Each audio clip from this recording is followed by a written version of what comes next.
Hi again, welcome to another edition of Wild Times. Today we're looking at things a little bit closer to home, your garden.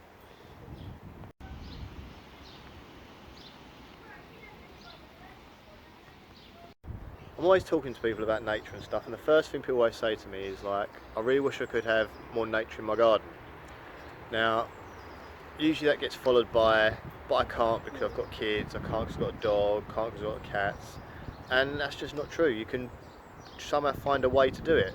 It is possible. I mean, I've got kids, and I've got all the kids stuff in here, but I've also got room for nature. There are a few simple things you can do, whether you've got cats, dogs, kids, anything really, to try and make a bit more room for nature in your garden and in your life. I'm going to show you a few little things that I've done now in a basic family garden that can just encourage a lot more to come in. So I'm going to show you a few little things now, right? That's it.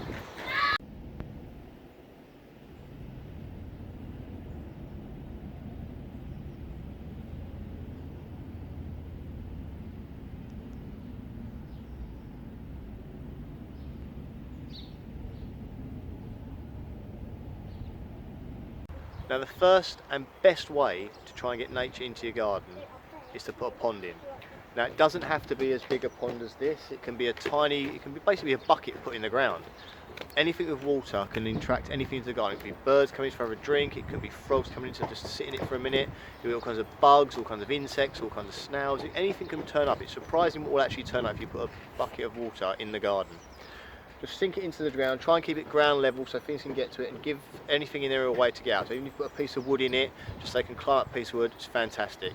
A few stones at the bottom, you never know what you're going to find. We've also got some shells if they want to hide. Yeah, you can put shells and you little hidey bits. I mean, all this is just a bit of pond liner and a hole, and that's all you need. And over a bit of time it matures itself, put all the rocks around it, things can live underneath it. Like get bug hunting with the kids later on. Some logs as well. Some logs. And you might stuff. want to dig a big hole. Ooh, there we go. Big hole, small hole, it doesn't really matter. I mean, anything even with water, because things need to drink. Hedgehogs will come down and drink. It could even be that big. Yes, it could be that big. Hedgehogs will come to drink out of it. Foxes will come to drink out of it. I've seen the magpies down there drinking. Birds, bees. I get bees to come down and sit on the stones. They drink out the water, and we all need bees in the garden, don't we? Help pollination for your plants. Don't kill them, guys. Anyway, on to the next thing.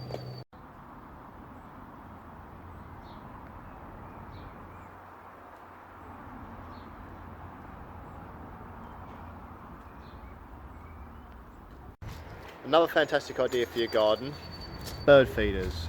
The amount of birds I've had in this garden is ridiculous. I've had so many varieties of birds recently. I've had blue tits, black caps, great tits. I've had sparrows, robins. We had a sparrowhawk fly over the garden the other day, probably looking for something to eat. We've got crows, we've got magpies, we've got pigeons. We've had gold crests, we had siskins for the first time this year. Biting it. Yes, and we also get squirrels. Lots and lots of squirrels. They like to eat the bird feeders. I've had to replace so many, but I love seeing the squirrels come down too.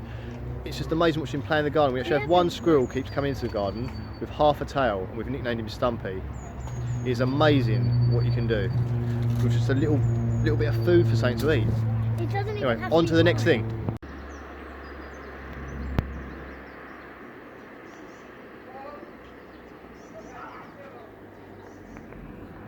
Alright. Bee hotels. Fantastic little device. Few bits of like bamboo in there, holes in a rock, and you'll be surprised what you can get in there. Well, to give you an example, this is a brand new one I've just put up. So at the minute, there's nothing in there, it's all fresh, ready to go. I have another one here, fresh, ready to go.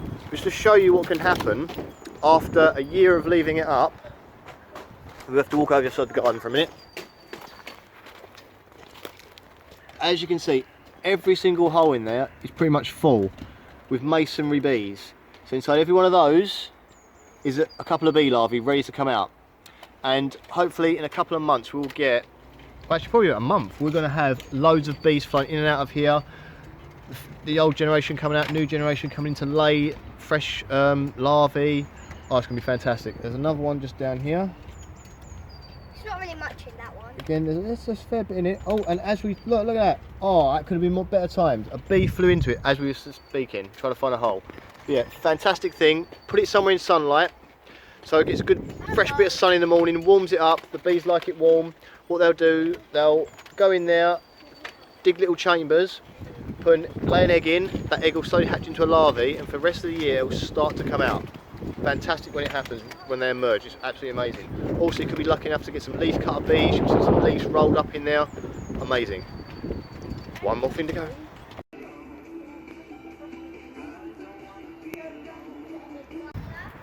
Here we go, bat boxes.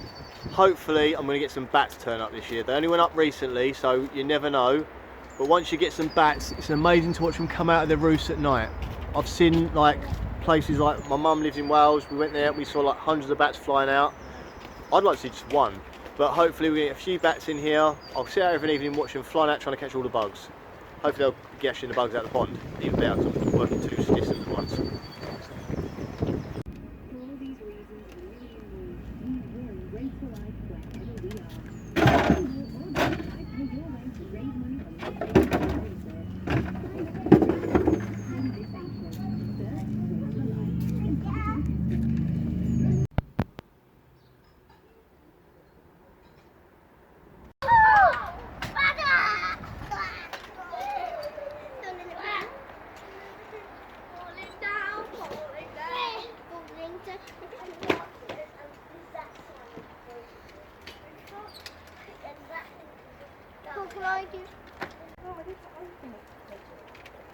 There it is, bird boxes.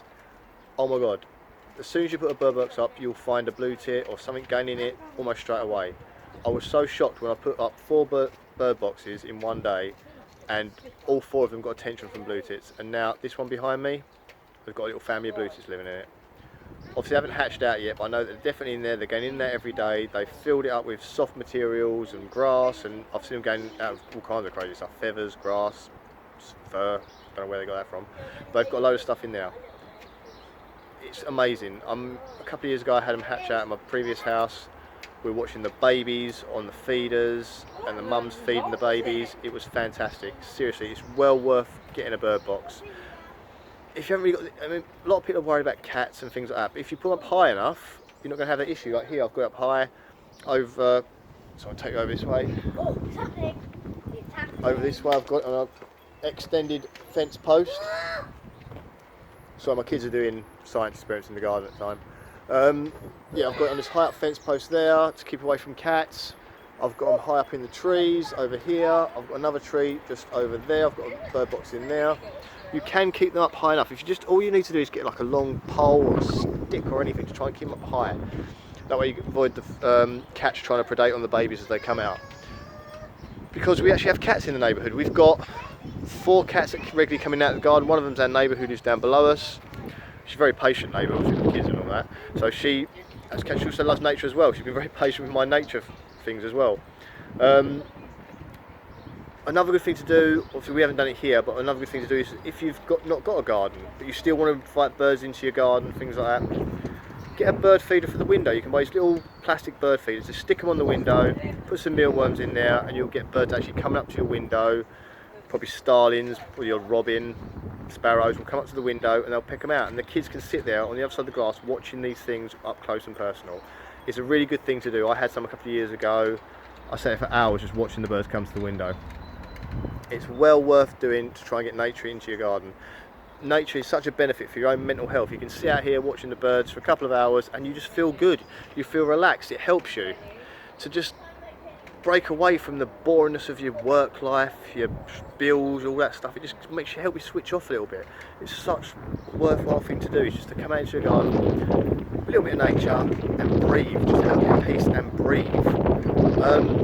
As I said at the start of the video, I've got kids, so it's hard to have as much nature as I want in the garden. I'd love to have a lot more trees, I'd love to have more bushes, but it's not going to work. My grass isn't the best because the kids are on it 24/7, but that's the whole point. The kids are supposed to play in the garden. I'm supposed to have space for both, or everyone really. I'm trying to do it. I love my nature. I want a nature garden, so I've set up as much as I can in the area. My very, very patient girlfriend, she wasn't into nature when I first moved in here. And it took me a bit of persuading to convince her to do a few things, like put the pond in, put the bird boxes up. But now she sits out and she's like looking at the birds going, oh, is that a blue tit? Is that a grey tit? And she's become into it herself. And watching the squirrels in the garden, she literally dives out of the chair and goes, oh my God, Stumpy's back. Our favourite squirrel, Stumpy's back. So you can convert people to liking nature as well. And it's such a good thing. And it's well worth doing just to bring a little bit of something into your garden, like the pond.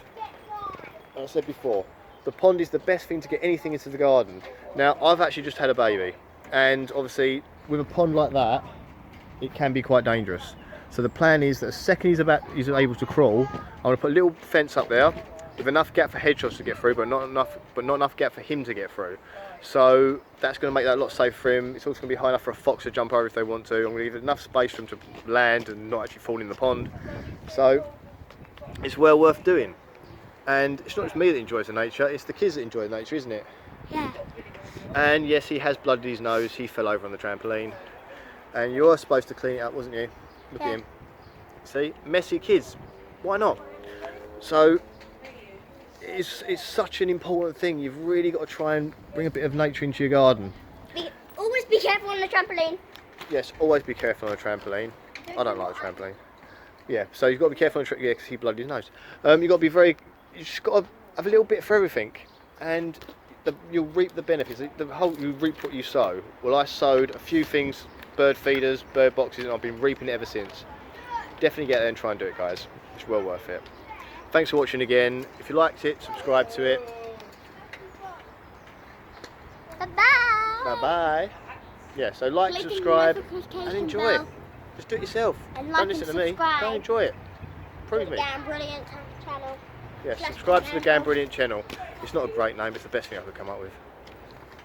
You want to say goodbye? Bye. Bye.